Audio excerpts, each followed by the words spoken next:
Yo, what's up, y'all? It's Kode Donal here, and today we got the complete recap of Spider-Man Back in Black. This takes place after Marvel Civil War, so if you haven't seen that recap, go and watch that. But on that note, go get you some food for this video. I'm talking Chipotle, bag of chips on the side, and a Milo to drink. And I hope you enjoy this video.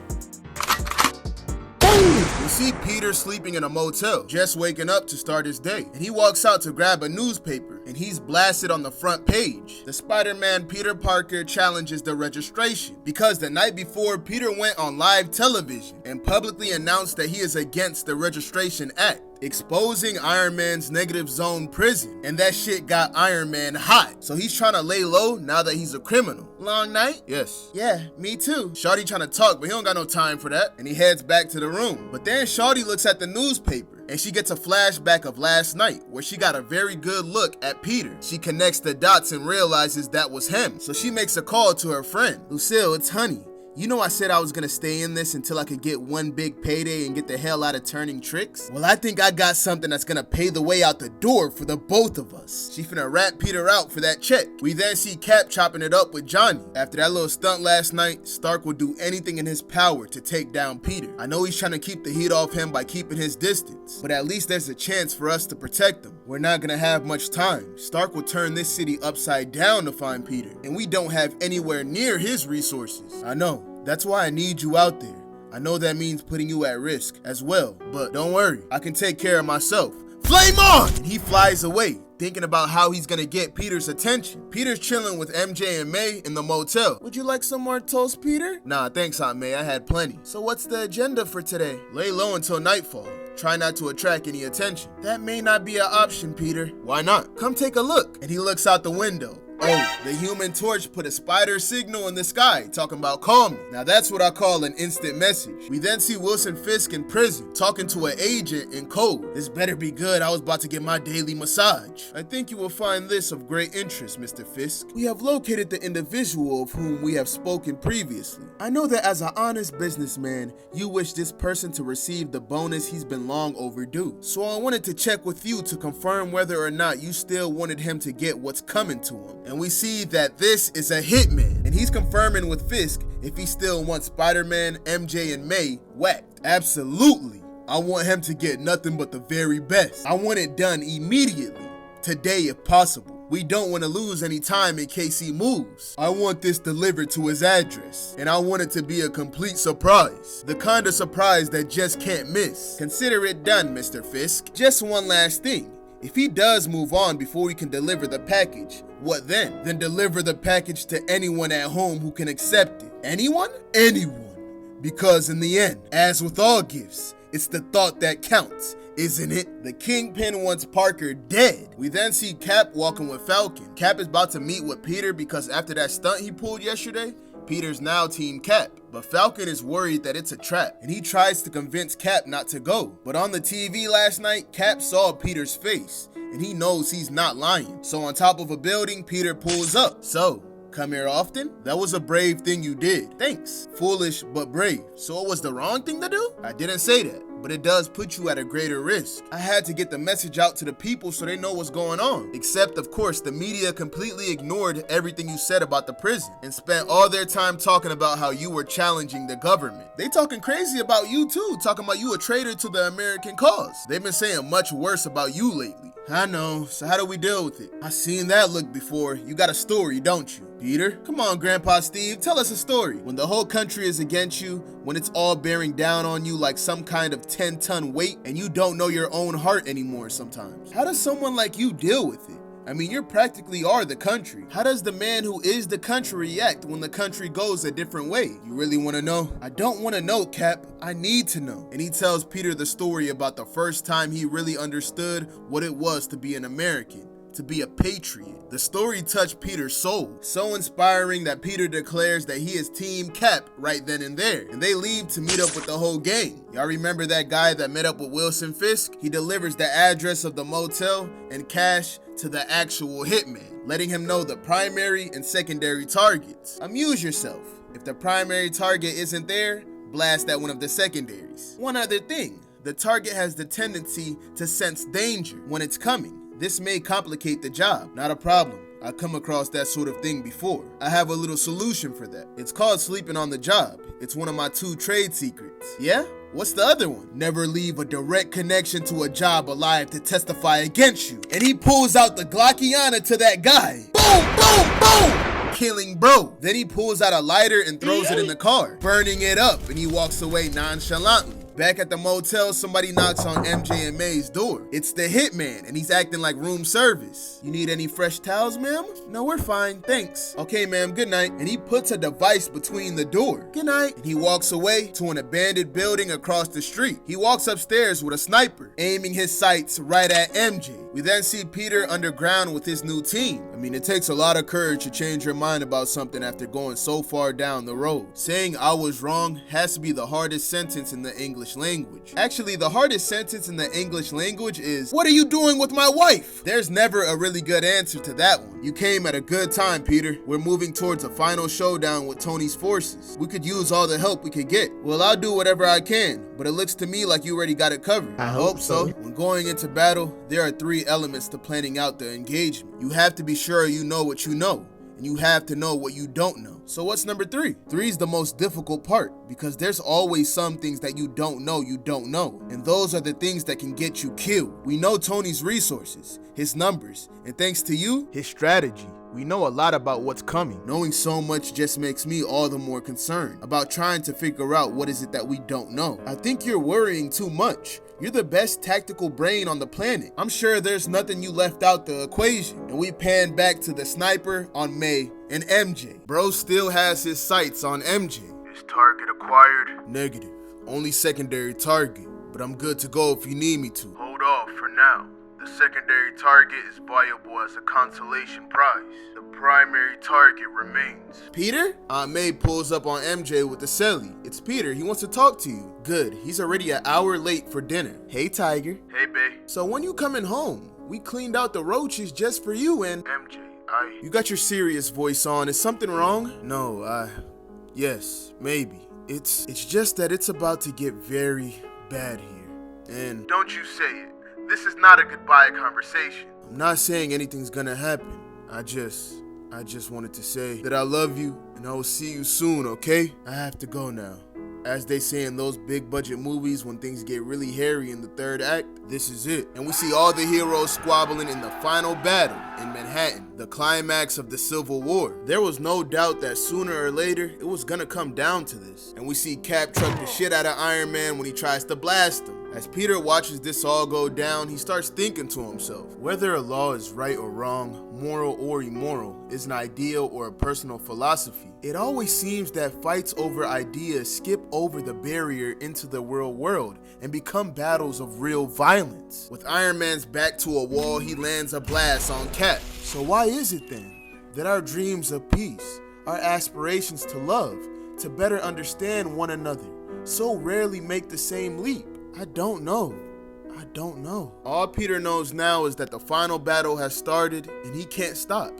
He won't stop unless he stops. And he won't. He'll never sacrifice what he stands for. Not as long as he's alive. And the people up there, in the buildings, in the media, in their overpriced condos and apartments, their press helicopters and Air Force jets with their weapons hot, I wonder if any of them realize we're not fighting for ourselves, our turf, or for the right to wear our mask. We're fighting for them, for our ability to be there without condition when darkness comes. I guess I'll never really know, but in the end, I suppose all that really matters is that they understand, that they know. Because without Aunt May and MJ, I wouldn't have anything worth fighting for, only things worth dying for. This fight is so crazy, even the prisoners are tuned in. Dude, look at them, wiping each other out. Yeah, save us the trouble. All the prisoners are excited watching this, but the Kingpin is just sitting on the stairs, in a call with the hitman. The way this fight is going, it looks like we may not need to pull the trigger, boss. I disagree. If our friend survives, we can take care of him when he gets home. If he dies, I want the other 2 taken out on principle. After all, they'll be utterly devastated in the event of his death, which will make our task an act of mercy. Damn! Hey, Mr. Kingpin, check it out! And they see the moment when Captain America turned himself in and was arrested. Bet you never saw that coming. Quite the opposite. In every 2-sided war, there must, in the end, be one winner and one loser. And this one will serve us very, very well. On the news, they talk about how the city of New York is still reeling and struggling to pick up the pieces of a shattered neighborhood and come to grips with the events of the last 24 hours. We're trying to answer the question, what now? And what does it all mean? And we see the hitman and Jonah listening in. Well, Jonah's looking at a board with multiple headlines. He finally decides on one and says, "Run it." Slowly, neighbors and businessmen and others have begun to move out into the streets to assess the real extent of the damage and its cost. But when measuring the cost of this conflict, what dollar figure do we give to the lives lost, careers destroyed, relationships torn apart, and wounds that will never truly heal? Lost heroes, fallen heroes, and some who will never get up again. Complicating matters further are the heroes that cannot be found under the rubble. Among those missing are Triathlon, Cold Blood, and New York's own Spider-Man. MJ gets up in tears. "Mary Jane, I need to get some air. He'll be all right, you know? He will. He has to be." When MJ opens the door, the hitman gets an alert from that device he planted yesterday. So he picks up that sniper and scopes in immediately. MJ is outside just looking at the moon. "Just let him come home safe, God. I'll do anything. Give up anything. If you'll just let him come home, please. I'll give up anything. Anything." While she's praying, whole time a Glockiana scope is aimed at her face. Meanwhile, in the White House, the president is meeting up with his advisors so they can craft a speech that he'll deliver to the nation later tonight. At the same time, members of the Senate and the House of Representatives are saying that the conflict is now over and that the parties on all sides should now come together in the best interest of the nation to put all their differences behind them. This will be easier for some than others, as we see Bill Foster's family grieving at his grave. The hitman remembers what that guy told him last night. Spider-Man has a knack of knowing when trouble is coming, so stay as quiet as possible until the time is right. But the hitman's about tired as shit, and that boy falls asleep. You of all people should know a watch pot never boils, MJ. He'll get home when he... But right when Aunt May says that, Peter is at the front door. "Welcome home, the conquering hero." But when MJ opened that door, a signal was sent to the hitman. He got another alarm, and that woke his ass up. So he gets back in position with his sniper, aiming his sniper at Peter and MJ. So how did it go? Peter's spider sense starts going off. Fine, Peter, is something wrong? Peter's getting a bad vibe. Something's wrong. He has them locked in and he pulls the trigger. The bullet flies right through the window, but Peter tackles MJ in time. "Down!" MJ, are you Peter? Peter looks back in shock. No! Aunt May has been shot and she's already leaking. "Aunt May, no!" Peter holds a wounded Aunt May as blood spills from her stomach.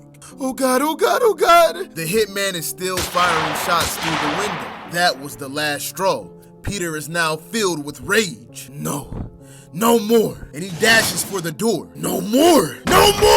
When the hitman saw Peter break out that door, his eyes were filled with fear. Peter picks up a truck, throwing it at the hitman. No more! The Jeep crashes through the window, making the hitman fall back. In the process, part of his gun is destroyed. Inside, MJ is calling 911. No time. She'll be dead by the time they get here. So Peter grabs Aunt May, and with her, he jumps out the window. No time! Aunt May whimpers. "Peter." "Hold on, Aunt May. I'm getting you to a hospital. You'll be okay." Peter's swinging to a hospital as fast as he can. "You shouldn't. People will see you. They'll know who you... I'm sorry, I made a mess of... I'm so sorry." Aunt May passes out. May!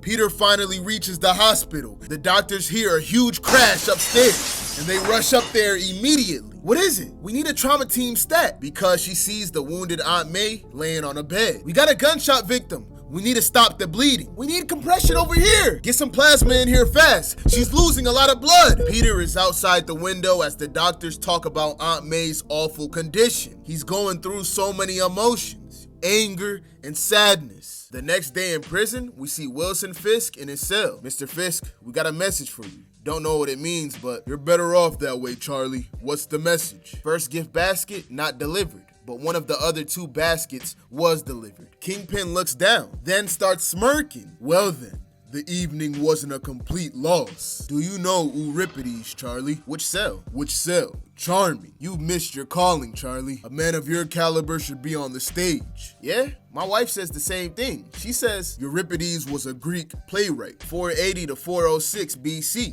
He wrote many tragedies, which I suppose gives us something in common. He wrote what is probably my favorite line of all time. Whom the gods would destroy, they first drove mad. Prolongs the pleasure, you see. Intensifies it 1,000-fold. You understand, Charlie? Sure thing. Well, kind of.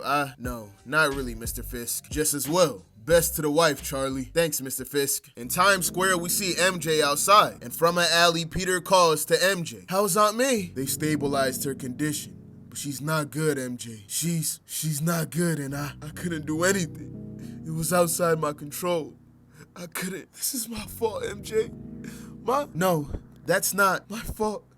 She's in County Memorial. She's gonna need money. I have what I took when I cleared out my account. It'll cover her for a while, but without insurance, without telling anyone who she is, you can't do that. Whoever pulled the trigger might come after her to finish the job. Book her under her maiden name, May Riley. There may even be a birth certificate with that name out there. Go to her, MJ. Sign every piece of paper you have to. Get the machine moving. I will. Where are you going? Peter jumps up and starts swinging. To do what I do best when I really put my mind to it, MJ. I'm gonna hurt someone.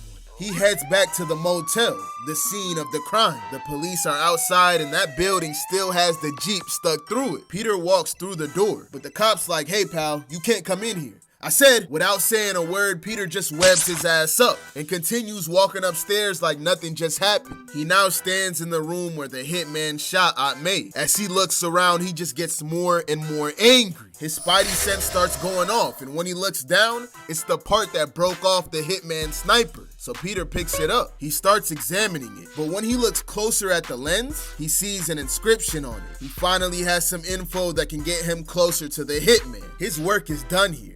He has what he needs, and he walks out that building pissed off, leaving that cop behind webbed up. He don't give a damn. As Peter webs through Manhattan mad as hell, he thinks about how he can't do anything for Aunt May right now. Can't even show his face there because his face is plastered across every newspaper in New York. He would only bring jeopardy her way. I can't stand by her bed. Can't hold her hand. Can't tell her that I love her. I have to leave it to MJ and the doctors, who I know are doing everything they can. This is all I can do. All I know how to do. In New York, everyone knows where the big guys hang out. Untouchables. Guys connected so high up in the food chain that even the police are scared to mess with them. Top tier drug dealers who sell to congressmen and celebrities. The underground sex trade. Gun runners. The guys that Peter is after right now. They open up a crate full of guns. Nice, very nice. As I promised. Alright guys, let's grab the straps and get up out of here. The criminals hear a loud crash. I don't knock. I'm not in the mood. And we see that Peter has tore through the side of the building. Look at them hands. He came here to beat ass. And he instantly jumps on those guys, kicking two of them in the face. They try to shoot him, but he's too quick. Tonight, I don't care what the deal is, or who these guys are, or why they're buying what they're buying. Tonight, they're just in the way between me and him, but he's not going anywhere. Not tonight.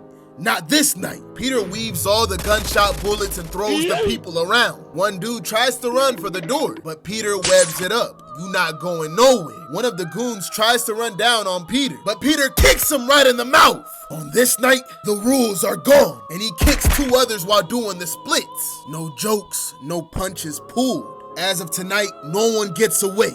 No one threatens my family. No one! Peter's in crash out mode, hitting them with the most brutal punches. His fists are covered with blood. Everybody is on the floor, knocked out, and Peter sees only one left. Look, I don't know what you want, but I don't want any trouble. You don't want any trouble, so why don't we? Peter grabs him by the collar. Shut up! Tell me about this. I don't know what you're talking about. I've never seen that before. He's capping, so Peter breaks his hand. Ah! At another time, I would have taken comfort in the thought that this hand would no longer be able to sell a gun to somebody or pull a trigger. And maybe I will.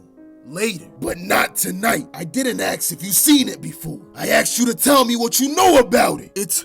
It's from Gunther Wa's scope. High-grade lens, fixed power optic, zero distortion, cleanest parallax adjustments. Best you will ever find. Hard to get in the States. Only a few dealers carry it. Who? No way, I can't. If I tell you, they'll kill me. What they do to you in a day or two, if they ever figure out, is a fraction of what I'll do to you right now. If the next word out your mouth isn't a first name followed by a last name and an address, repeat as necessary. All right.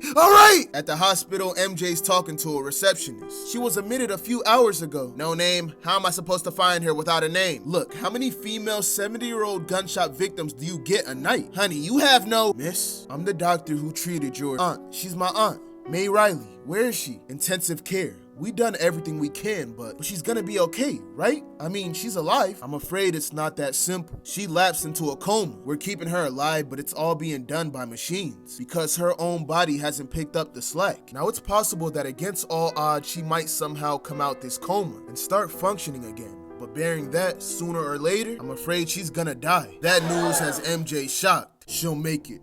She'll pull through somehow. It's what she does. Now I just have to do my part. And we see Peter swinging through this thunderous night. He reaches the side of this tall building. I put this here a long time ago. I got rid of it in the first place because I thought it sent the wrong message. Maybe I kept it here because there might come a day when I'd want to send that message. That the rules don't apply anymore. That the gloves are off. That I won't stop. Can't be stopped. Until I find the people responsible for shooting May. I will find them. And when I do, I'm gonna kill them. And we see Peter dripped out back in the black suit. MJ watches Aunt May as she's fighting for her life. She then gets a call from Peter. How is she? Still in intensive care. She's in a coma, Peter. Basically, she's being kept alive by machines right now. They're hoping her body will recover enough to take over from the machines at some point, but they say we should prepare for the worst. She'll get through it. She always gets through it somehow. Should I be there? Is there anything I can do? No. Right now, all we can do is wait. Even the doctor said it's all up to May now. They won't even let me in the room with her. I gotta look at her through a window like a goldfish. Right now, the best thing you can do for May is deal with them and find the people responsible for this. Quite frankly, there's nothing to do here except cry. Okay, God, MJ. Just God. I'll check in every chance I get, but if anything changes, I mean anything, call. I will. Are you okay, Peter? No. I'm a long freaking way from okay, MJ, but at least I got something to do, because otherwise I think I would just rip my own eyes out. One thing's for sure though, you're gonna see a lot more people being taken to the hospital before the day is out. And he jumps off the building and starts swinging through the city. He thinks to himself that the only lead he has is a list of 4 names. Black market gun dealers who sell extremely high-end sniper scopes. Guys who don't like to rat out their customers. But I can fix them very quickly. And he handles 3 out of the 4 gun dealers with no effort. And now he's down to the final one, catching him lacking in his PJs. He picks him up off the ground, grabbing him by his collar. Look, pal, I don't know what you're talking about. Peter throws him to the wall. You sell guns intended for one thing only. To kill people from far away because, like you, the people who buy your guns are cowards, afraid to get too close. So you live up here with the rich folk, high above the ground where your guns are used, while the cowards who buy from you fire at innocent people from across the street, yeah? So what are you gonna do about it, hotshot? Half the country's looking to arrest you. What am I gonna do about it? And with the dude still in his hand, Peter cocks back his arm. No, wait! No! Peter threw his ass out the window. He's screaming for his life as he plummets to the ground. But right before he splats, some webbing attaches to his feet, and he hangs from the building upside down by one leg. Ask me a second time what I'm gonna do about it. No, please, I'll do anything. You sell Gunther Wa's sniper scopes. Very high end, hard to get in the States. Who did you sell them to? I only got in a couple, I swear. Names? Right. Now, the dealer did exactly that. The first 2 names belong to rich hunters who like to cut down the odds when it's them and a safari party against an animal half a mile away. But the third name was the name I'd come looking for. Jack Martino, a hitman working freelance around the country, doing jobs nobody else wanted, which means the attack on us wasn't personal. Someone hired him. The question is, who? The dealer said Jack had friends in high places, that he was connected, untouchable. Well, he's about to get touched. But first I need to find out where he is, and I don't have a lot of time. He might be trying to get up out the city. So while these police officers deal with a homeless man that took a piss in an alleyway, they look back and notice they're gonna have a hard time getting back to their car because Peter blocked the way with his webs. It's nothing personal, just so he can borrow their computer for a few minutes. He looks up Jack Martino's records, and on there he finds out everything he needs to know. Bingo. But by the time he got to Jack Martino's place, it was already cleared out. But there is an unexpected guest. Normally, I'd say that window's gonna cost you, but I saw you on TV fighting alongside Captain America. Used to be in the army myself, and we got a lot of respect for Cap. Anybody who's okay with him is okay with me. But next time, bro, just knock on the door. Sorry, my bad, I'm kinda in a hurry. Am I right that Jack Martino lives here? Yeah, he's a nice guy. Quiet, pays his rent on time. Do you know where I can find him? You just missed him. He came in about 20 minutes ago. Got his stuff, grabbed a cab. I heard him say take him to a train station. Spider-Man's like, of course, an assassin. A sniper couldn't exactly bring the tools of his trade into an airport unless you're driving. The train station is the last way out, where you don't x-ray your luggage. Thanks for the help. Now I have to... What? You can't just use the door like a civilized person? And Peter swings away. Listen, you ought to know you're not the only guy looking for Jake. 2 other guys were just here. Yo, did you hear me? Peter heard him all right, and his guess is that whoever hired Jack is looking to off him, so Peter has no way of finding out who ordered the hit, which makes it more vital that he finds Jack before they do. Peter finally arrives at the train station, but Peter's one question is how is he gonna find a guy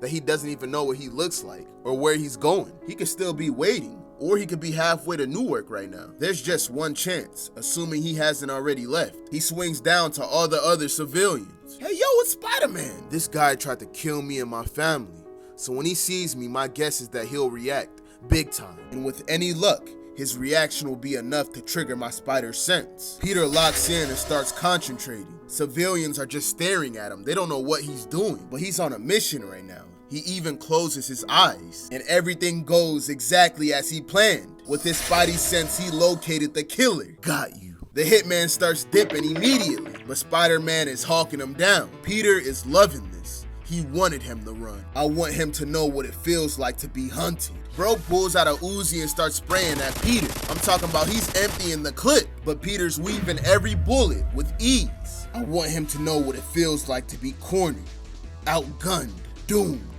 dead man walking. The hitman emptied the clip. The Uzi is useless now. So he throws that shit at Peter, but Peter jumps over it. And he tries to go in his inventory to pull out another strap. But Peter moves his arm when he fires a shot, grabs his wrist, and snaps it. He drops the gun as I break his arm. Pick it up.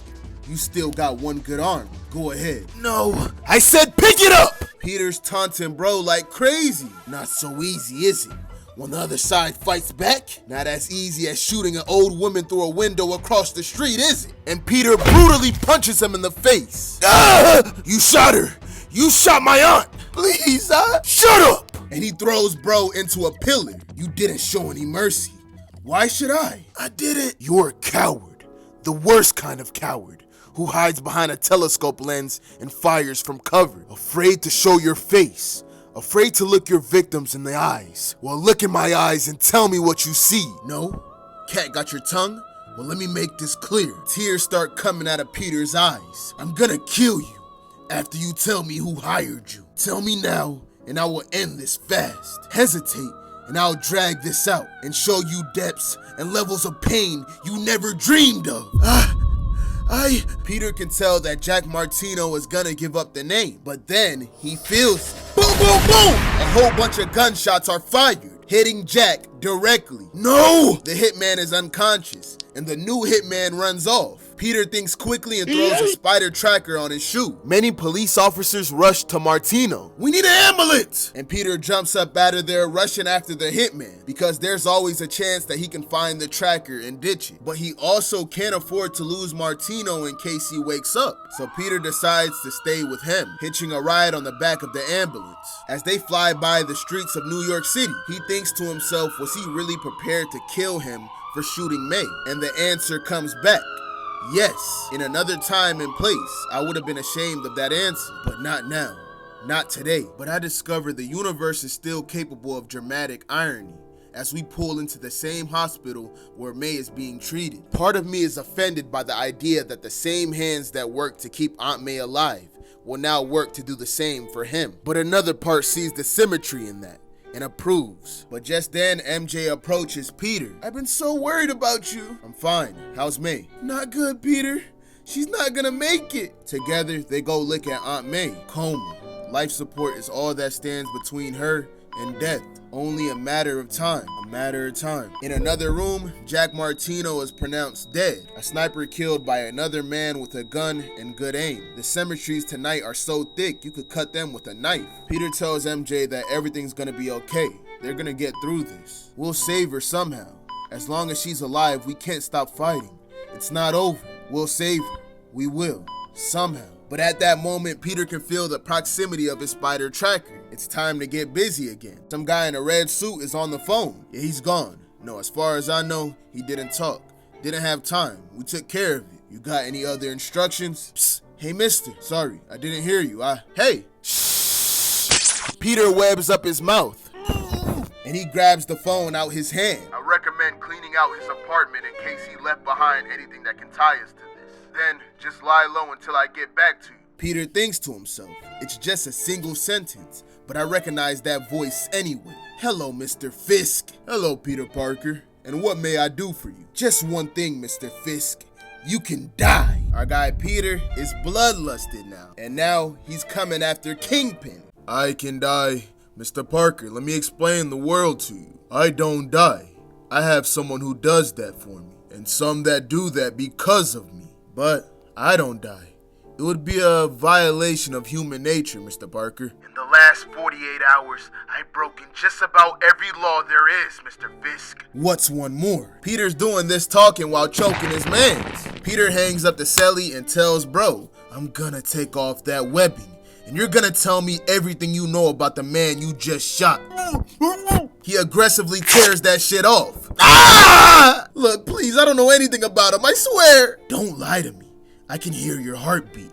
It goes faster when you lie. Lie to me again, and I'll pull it out your chest and show it to you." Peter's capping right now. He don't hear shit. But bro doesn't know that. Okay. Look, all I know is the Kingpin wanted me to take him out because he knew something that the boss didn't want anyone else to know. That's it. That's all, I swear. The terror in his eyes lets Peter know that he's telling the truth. Peter said he would kill anyone directly involved with the shooting, but this guy isn't. The Kingpin is using him just like he uses everybody else. But Pete still gotta send a message. But before he could do anything else, he hears MJ's footsteps. And Peter can't let this guy know that MJ and Aunt May are there. "Peter? What are you? Peter?" She doesn't see Peter nowhere outside. And that's because he grabbed the killer by the ankle and swinged away. Meanwhile, in the prison, a guard checks up on Kingpin. "Everything okay, Mr. Fisk?" "Shit, I'm chilling. You?" He starts yapping some bullshit, but the Kingpin really not trying to hear all that. And he gets right to business. "Charlie, I need you to do something for me." "Well, sure, Mr. Fisk, as long as it's in the rules." "I'm afraid I can't help you there, Charlie, because today,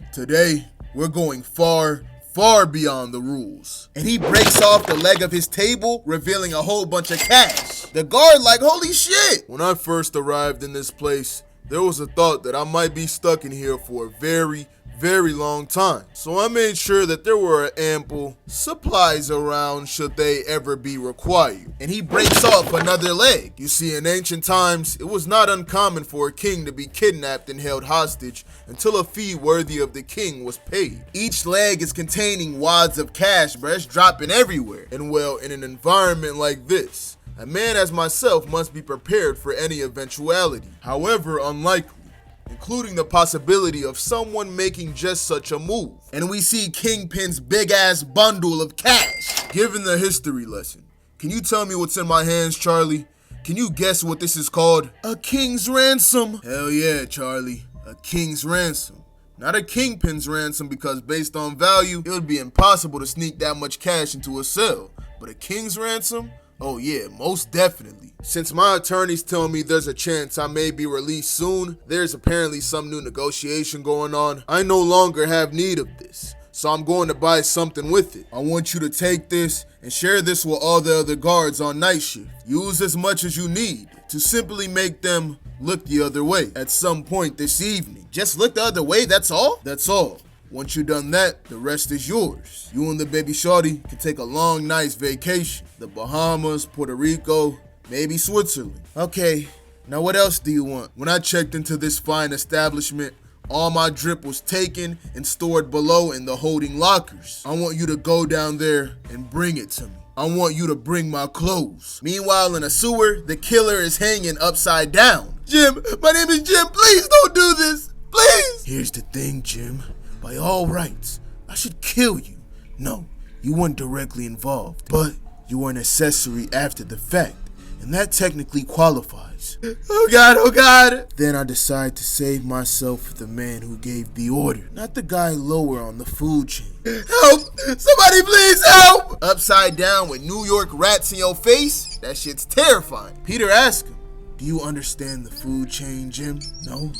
Let me explain it to you. And Peter's chilling on some webs like a spider. The food chain consists of two parts, predators and prey. Predators, well, I don't think I really need to explain that, do I? Predators feed on prey, and we may define prey as something incapable of defending itself in proportion to the attack. A deer against a wolf, for instance, or an old, defenseless woman against a man with a high-powered rifle. Those are two examples of prey, Jim. I'm betting right now that you could supply me with a third. Please, they're all over me. Please don't do anything. Yeah? Peter cuts down the water, making them fall into the poopy sewer water. And here's something you can do for me. Tell everyone.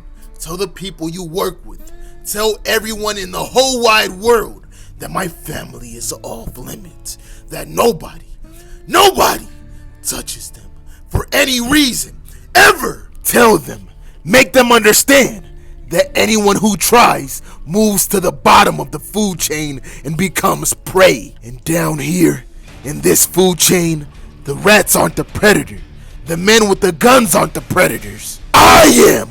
And Peter grabs him by his collar while menacingly staring him down. That's dominant aura right there. Peter then returns to the hospital to check up on May. He holds her hand, praying that she survives. He asks MJ if anything changed. No, at least none for the better. The machines are the only thing keeping her alive. Her brain is undamaged right now, but the rest of her body just shut down. If we lost power, she would be cooked. Understood. But that's not the only problem. MJ has been paying for May's medical bills and it's burning through the cash. All this equipment is way too expensive. But even if they did have money, paying in cash isn't a good idea anymore because paying for medical care is usually through an insurance company. If you only pay by cash, you're gonna get noticed by law enforcement or somebody else, and that would lead them to figure out who she really is. Then they would figure out who Peter Parker and MJ is, and then the bad people would come. Peter like, damn, they in a pickle. So he decides to go for the Hail Mary play. Back in the day, Peter gave Aunt May a blood transfusion and the doctor said it saved her life. Yeah, but they also said the radiation almost killed her later. You had to go through some pretty rough shit to cure her at the time. I know, but if the serum that saved her had a lasting effect, it might allow her to accept my blood now. He gives MJ the rundown about how they can do it better this time. She like, bet, what you need me to do? She sneaks in a room and grabs some equipment, and they begin the process. After giving Aunt May his blood, all they can do now is wait. I should go.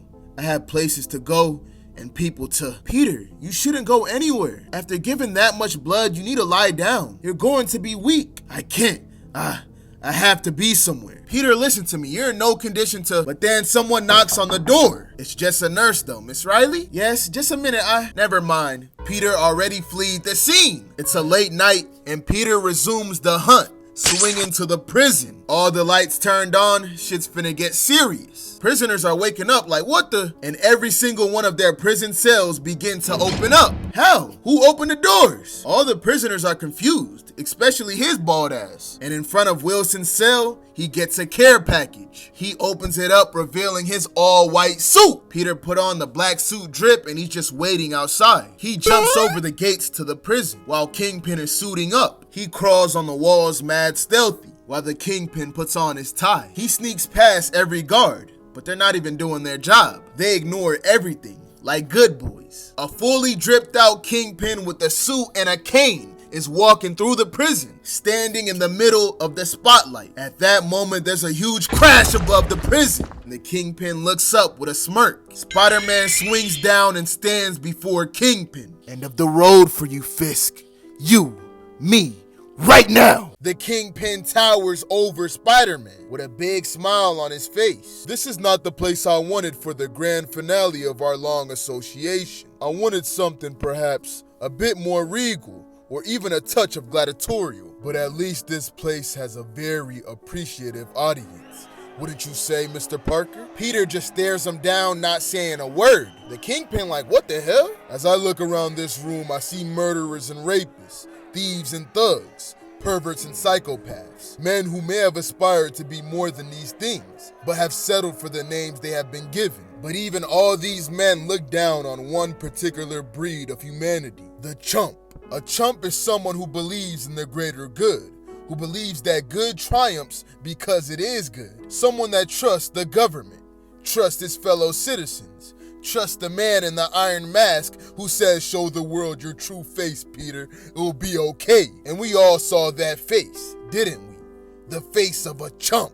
A chump who is now being hunted by the people he believed in, spurred by the system he supported, abandoned by the friends he thought he had, his wife living in a 2-bit motel, and his dear sweet aunt dying in a hospital bed because he couldn't stand still long enough to take the bullet that was his by right. But I guess you can't make an omelet without breaking a few old ladies. Peter is tired of that shit talk and starts rocking Kingpin at lightning speed, hitting him with a left hook, a kick uppercut, a right hook, and an uppercut. Peter then jumps back. Kingpin is mad as shit. He couldn't react to nothing. Peter is not playing. He can see his angry face through Spider-Man's eyes, so he locks back in, acting like he isn't fazed. Even his usual sense of humor and devil-may-care attitude seems to have abandoned him. Must be terribly distressing and unfortunate to have absolutely nothing left in life except the desire for revenge, which is especially unfortunate since once you made a mockery of everything you stand for and victimized the woman you said you loved, really, what's left except humor? So again, Peter hits him with a flurry of attacks. Left, rights, uppercuts on some Mike Tyson timing. Then he jumps back nonchalantly. Kingpin is leaking already. Moving like the trapdoor spider you imagine yourself to be, eh? Leaping on the prey suddenly in hope of wearing it out or confusing it, eh? Cheap theatrics. I expected better. All that talking does nothing for Pete. He stands there silently. Silent Spider-Man is making him mad. Well, you said you were coming here to kill me. Are you here to fight or dance? Say something, damn you! Alright, what this suit stands for, what it means, is something you can never understand. It represents a promise about all the things I said I would do, and all the things I said I would never do. All the lines I said I would never, ever cross because doing so would destroy everything this suit stands for. And that, you see, is why you're confused. Spider-Man is not here to kill you. And he takes off the mask and the rest of the costume. I am. And he instantly dashes towards Kingpin. Boom! Cracking him with a mean-ass left to the jaw. The crowd is going crazy, but Peter doesn't hear it. There's no crowd, no jokes, no cute remarks, no acrobatics, no webbing, no tricks. He hits him with a palm strike to the nose, then slams him on the ground, destroying the floor, then kicks him in the mouth. Peter's thinking of only one thing. This was the man responsible for the bullet that ripped through one of the two people I love more than life itself. And he hits Kingpin with brutal, bloody punches. No, not a man, a target. He thinks that while elbowing Kingpin in the chest, then throwing him across the prison. You forgot something, Fisk. Something you should have remembered before you decided to put a bullet through someone too old and frail to get out the way. And it's this. For all the money, for all the cruelty, for all the bad talk, you don't have any real power. You can't fly, can't stick to walls, can't turn into living flame, or stretch across a 20-foot room. At the end of the day, you're just a fat man with an attitude, a balloon just waiting for someone to stick a needle in it. And me, I'm the needle. That Peter shit talk got Kingpin furious. And he tries to tackle Peter, but he stands there nonchalantly, weaving every attack that the Kingpin throws at him. Then with both hands, he cracks Kingpin in the jaw, knocking his tooth out on some volleyball type shit. Blood leaks out of Kingpin's mouth as Peter stares down at him. Swear to God, I'ma kill you. Get up, Fisk. I said get up. Go to hell. I'll get up when can't. Peter picks up big-ass Kingpin with one hand by the skin on his chest. Do y'all understand how crazy this shit is? Peter slaps the bullshit out of him. Then another slap. Then another one. Then another one. Then another one. Then another one. Then another one. Then another one. Then another one. Then another one. He then picks up the Kingpin off the ground with both hands by the skin. Balloon. Needle. Now. Here's how it's gonna happen. Peter sticks his hand in the Kingpin's open mouth. I pour a stream of webbing deep into your throat, your esophagus, all the way down into your lungs, filling them completely. The only way to remove it surgically would be to cut out your lungs, which could not possibly be done before you die from the lack of oxygen. I turn your entire respiratory system into one solid chunk of useless tissue and webbing. It takes 3 seconds. 1, 2, 3. Kingpin is scared for his life, but when the timer's up, he's confused. What? Then he gets thrown into a wall. If you're going to kill me, get it over with. Oh, I will. I said I was gonna kill you, and I am, but I didn't say I was gonna do it today. You see, I learned something from you, Fisk. Something about cruelty and timing. I've done something far worse than kill you, Fisk. I've beaten you. And every man in this room saw me beat you, and they're gonna tell their homies, and those guys will tell their homies, and on and on. And soon, the whole city, the whole country will know what you already know, that you've been beaten in public, one-on-one. And for a man as prideful as you, who needs for everyone to believe he can't be beaten, that's the worst pain you can ever feel. I want you to live with that knowledge because I know it will tear you apart deep inside every waking moment of every day. I want you to live in that kind of personal hell. I want you to burn, Fisk, for a while, at least. And then, you see, I always tried to avoid killing anyone, partly for my own principles and partly because I always was afraid of how it would affect my family if I killed someone. But if my aunt is dead, well, that takes care of one reason. And the other, well, I can make an exception. So let me break it down for you. The exact moment my aunt dies, I'm coming back for you. And we're gonna finish what we started. And as of right now, you know there's nothing you can do to stop me. And I will come for you, and I will count. 1, 2, 3. And then you'll be dead. I swear to you, on my life and her soul, on everything I hold dear, you'll be dead. In the meanwhile, you'll live with the memory of this moment, the humiliation of this moment, and the message of this moment, which is directed at the rest of you and everyone you know. Put the word out. If anyone comes near me or my family again, if anyone even touches them or anyone else who matters to me, you will experience firsthand what happened here today. You touch them, you die. Painfully, slowly, definitively. He shoots out a web to the ceiling while giving the Kingpin a final message. You ordered her death, Fisk, so it's only appropriate that your life ends when hers does. So if I were you, I'd start praying right about now to try and convince God to give her every possible second of life. But to tell the truth, in your position, I wouldn't count on God too much if I were you. See you around, Mr. Fisk.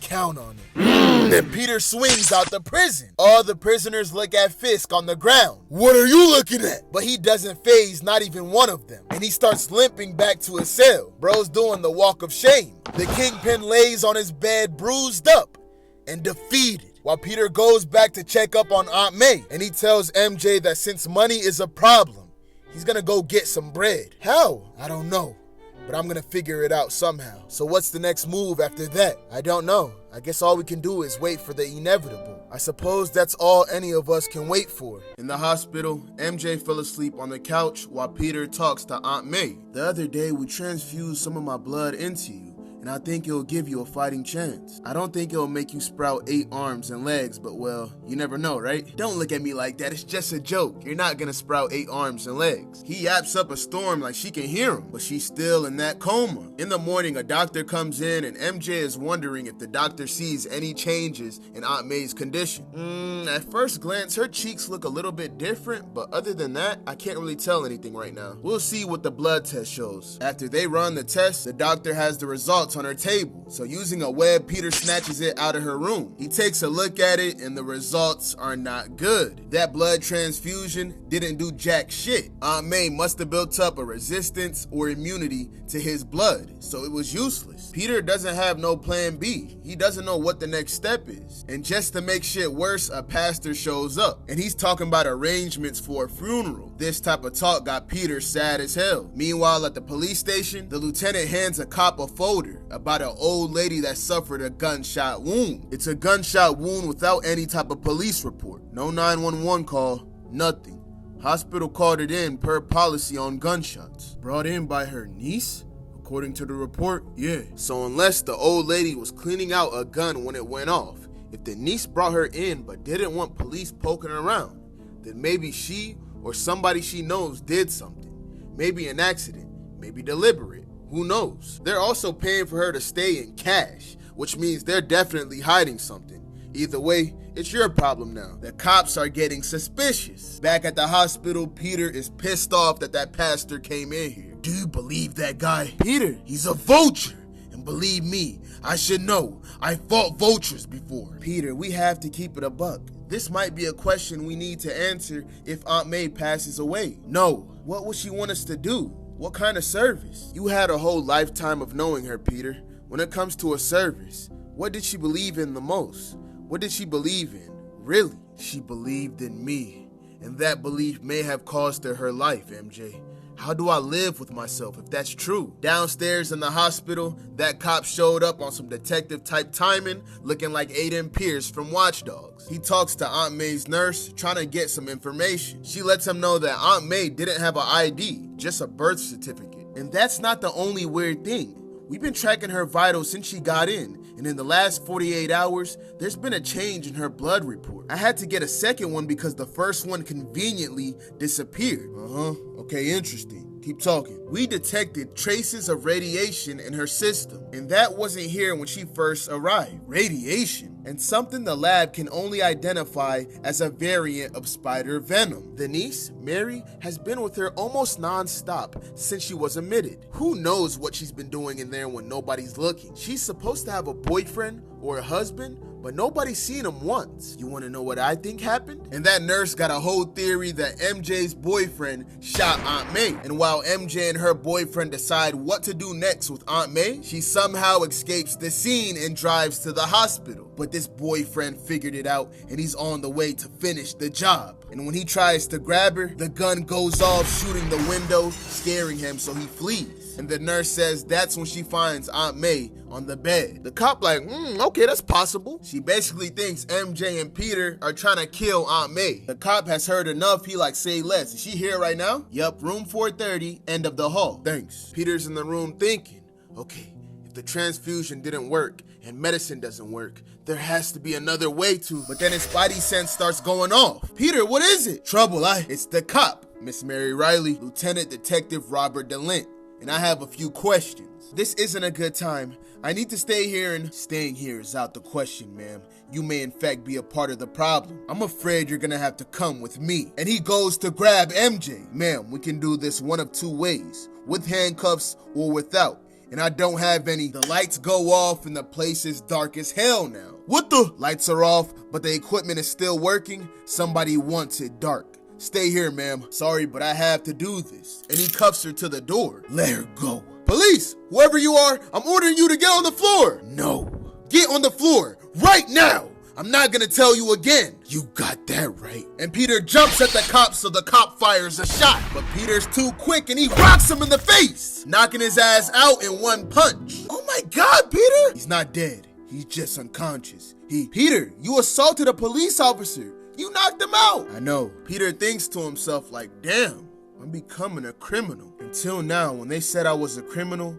I knew they were wrong, but now, for the first time, I am all those things, and there's nothing I can do about it. Okay, MJ, we have to move fast and get Aunt May out of here pronto. But don't argue. Get downstairs and outside. I'll call on the cell when we're ready to move. Now go. I'll buy some time. MJ dips up out of there, and he ties up the detective. Then Peter starts naming all the felonies he's committing. Felony count number 1, failing to file a police report on a gunshot wound. Count number 2, assaulting a police officer. Count number 3, wrongful imprisonment. Count number 4, fleeing the scene of a crime. We then see 2 officers in Steak and Shake eating a burger, having a good time. But in the background, their Ambulam truck disappears. They have no clue that Peter just finessed it. Count number 5, Grand Theft Auto. He calls up MJ to let her know the new plan. Count number 6, breaking and entering. He breaks into the equipment room of a hospital and puts on their gear and lets MJ know that he's all set. In disguise as a nurse, he heads to Aunt May's room while MJ is downstairs stealing a paper for a patient transfer. So Peter puts MJ on the new bed and rolls her out the hospital. Felony count number 7,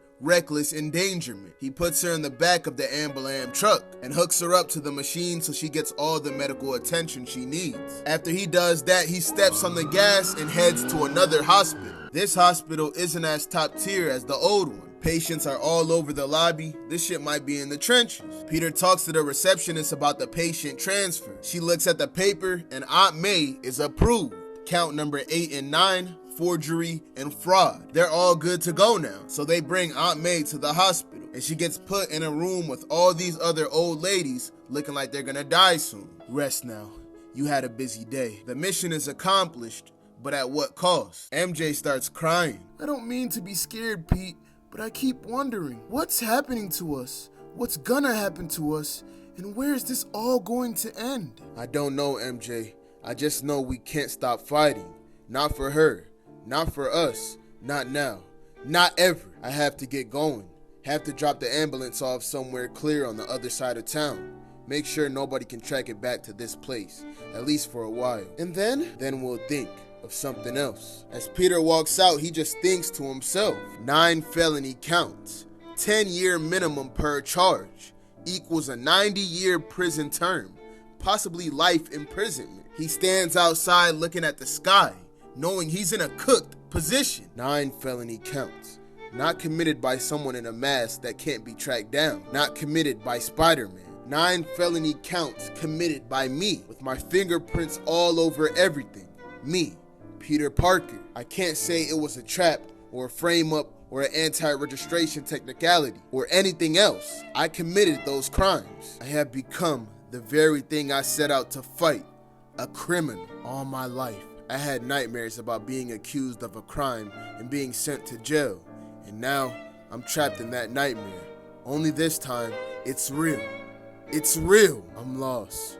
God, help me. I'm so lost. Damn, man. Peter doesn't know what to do next. I feel bad for bro. All this because he took off that damn mask.